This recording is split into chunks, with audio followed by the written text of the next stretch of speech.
During the first half of the 20th century, a quiet revolution was taking place throughout the British countryside. Advances in mechanization and step changes in farming practices, driven by the need for increased homegrown food production during 2 world wars, was altering the face of farming and country ways forever. Until then, agriculture had changed little in centuries. Farming relied on plentiful supplies of manual labor and horsepower. Farms were generally of modest proportions, producing food for local consumption in nearby towns and villages. But in the late 19th century, as Victorian railway mania hit its peak and over 4,000 miles of branch lines snaked their way across Britain, the ability to supply fresh vegetables, dairy produce and meat to expanding industrial towns and cities brought much-needed prosperity to the countryside.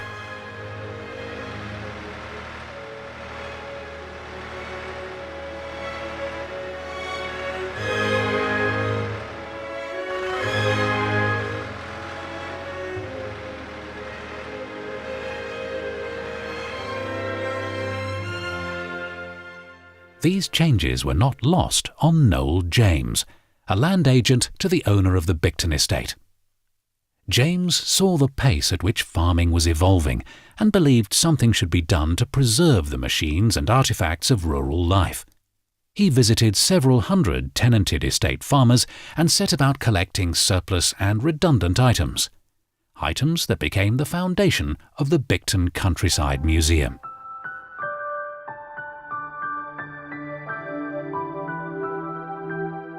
Without Noel James' foresight and tenacity, it's doubtful that even Bicton Estate's very own fire engine would have survived.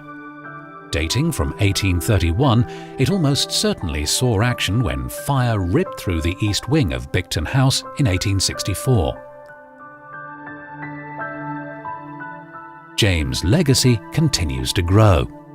New exhibits celebrating our rural heritage are purchased or donated from across the UK every year. Many need meticulous restoration or repair in the Bicton Museum workshop before going on permanent display.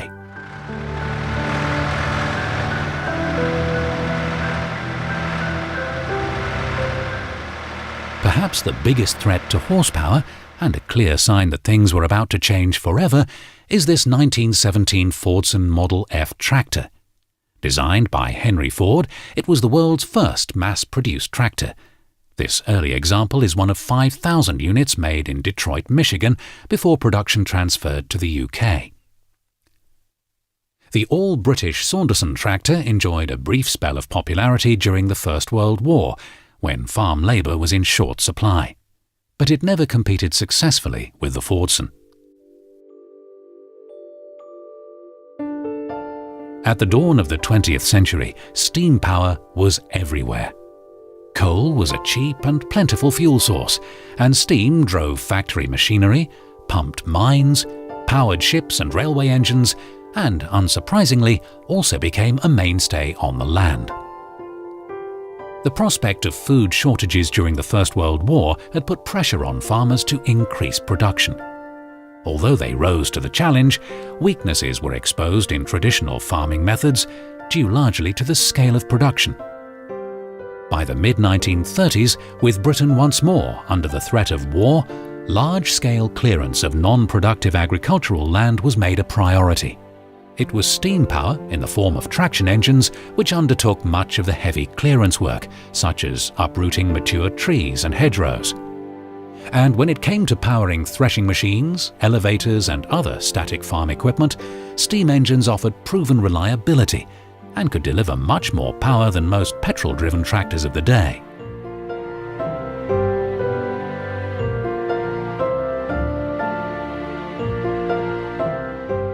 Away from the farm, it was steam power that drove heavy vehicles, like this 6-ton Babcock & Wilcox road roller built in 1926.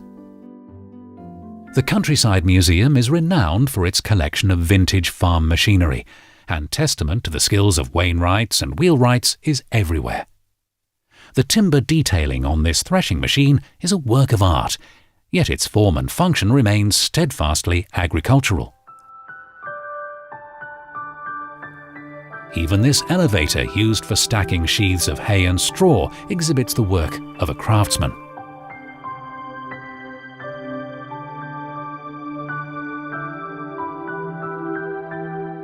Farm wagons collected from all over England each display local characteristics. This is a Somerset wagon dating from about 1850. Cider is synonymous with the West Country. The apple orchards of Devon and Somerset are some of the finest in the UK, and the region has been home to cider production for centuries. This magnificent cider press, dating from 1800, has a centre thread cut by hand from a single piece of elm. The top beam is also elm, and it too has an internal thread laboriously cut by hand. Film dating from 1959 shows cider making on a similar press. Chopped and pulped apples are spread between alternate layers of oat straw. Yeast from the straw aids fermentation, and pressing continues until no more juice can be extracted. The result is a refreshing drink that was relished by thirsty farm workers, as too were mugs of locally brewed beer.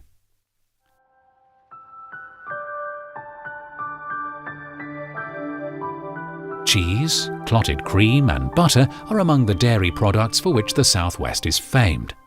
On-farm production was commonplace, with women and girls responsible for milking and working in the dairy. Local milk deliveries were made direct from the farm using horse-drawn or hand carts.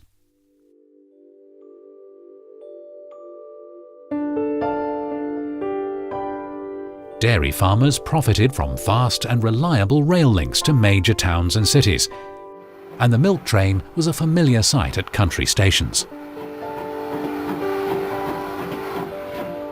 Working-class domestic life is illustrated with an eclectic mix of domestic items laid out in the farmhouse kitchen setting. It shows how life centered around the cast iron range, used for cooking, and endless supplies of hot water. For visitors of a certain age, many of the exhibits will evoke feelings of nostalgia. Some brand names are lost forever, but others live on, like this collection of hand-operated sewing machines from the likes of Frister and Rossmann and Singer, and labour-saving devices from household names spanning generations, such as Eubank, Bissell and Hoover, as well as the occasional lesser-known and maybe best forgotten brand. New technology would ultimately impact on the traditional crafts and trades of rural communities. When not shoeing horses, blacksmiths repaired broken tools and machinery, fashioned new tools, and were generally the Mr. Fix-Its on whom entire communities relied. But as horsepower gave way to the internal combustion engine and mass production made items more available and affordable, many traditional skills went into decline. Our enduring love affair with the horse, although these days mainly for recreational pursuits, means the skills of the blacksmith and farrier have survived. Many of the tools of the blacksmith's trade have changed little over the years. These examples, part of the original collection, are as recognizable and functional as they were more than 50 years ago. With heavily rutted and potholed byways a feature of the British countryside, the wheelwright was never short of work. Before the advent of the pneumatic tyre on all but a few motor vehicles, carts and carriages of every kind sported handmade timber-spoked wheels.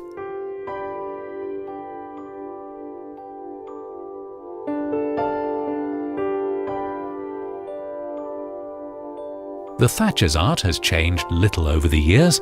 These simple traditional tools have never really been bettered. The craft survives across much of the country, including here in Devon, much as it's always done, with skills passed down through generations. No country estate would have been without a gamekeeper, and Bicton was certainly no exception. Shooting parties were big social occasions, and the gamekeeper had to ensure a plentiful supply of game was available, as well as controlling vermin and predators. Traps and snares could be laid for just about anything, or anyone, such as unwary poachers. 19th century country living was all about self-sufficiency. Many villagers had a plot of land on which they could raise sheep, pigs and poultry and grow their own fruit and vegetables. Surplus produce was sold at the local market, helping to boost their modest agricultural incomes. Cultivating even small parcels of land was back-breaking work, and any form of mechanization was rare. But in the 1920s, petrol-driven cultivators began to appear. For many, these were an unaffordable luxury, and it wasn't until the following decade that machines like these really came into their own. The world's first lawnmower was patented in 1830, but it was 40 years before the first mass-produced push-powered mower appeared, and another 30 years until the advent of a motorized version.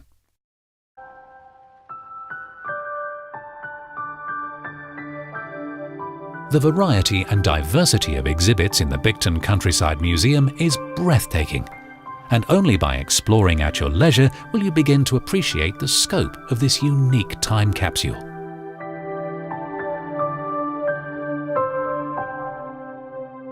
If this Suffolk wagon looks vaguely familiar, it's because it's almost identical to the one pictured in John Constable's famous painting, The Hay Wain. This magnificent 1865 miller's wagon is a reflection of the affluence and status afforded to mill owners of the day, while this Dorset wagon evokes pastoral images of bringing in the harvest under cloudless summer skies. More affluent families would have their children taken to school in a governess cart. Yes, even in 1900 it was impossible to escape the school run. The owners of Bicton Park Botanical Gardens have developed Noel James' vision of a countryside museum that would keep alive an era just before the face of agriculture was to change forever. The museum is a tribute to his foresight, deserving of the ongoing commitment and investment that makes it a must-see part of any visit to Bicton Park Botanical Gardens. Agriculture is key to our vast global economy. Farms have upscaled to become more efficient, productive and profitable, and country living has become an aspiration and an escape from high-pressured city living. Farming is a science reliant on genetics, weather predictions, crop mapping by GPS, forecasting global market trends, and continuous investment in technology.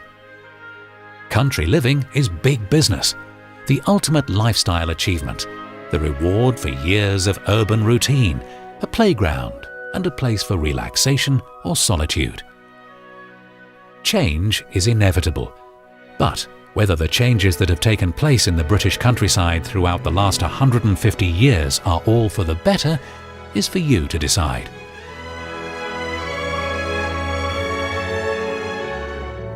Recalling long-lost childhood memories. Taking a peek into the lifestyle of your ancestors, or simply taking shelter from a passing shower. Whatever brings you to the Bicton Countryside Museum, we're certain you'll find something to fascinate, intrigue and enthrall you. Now, go explore.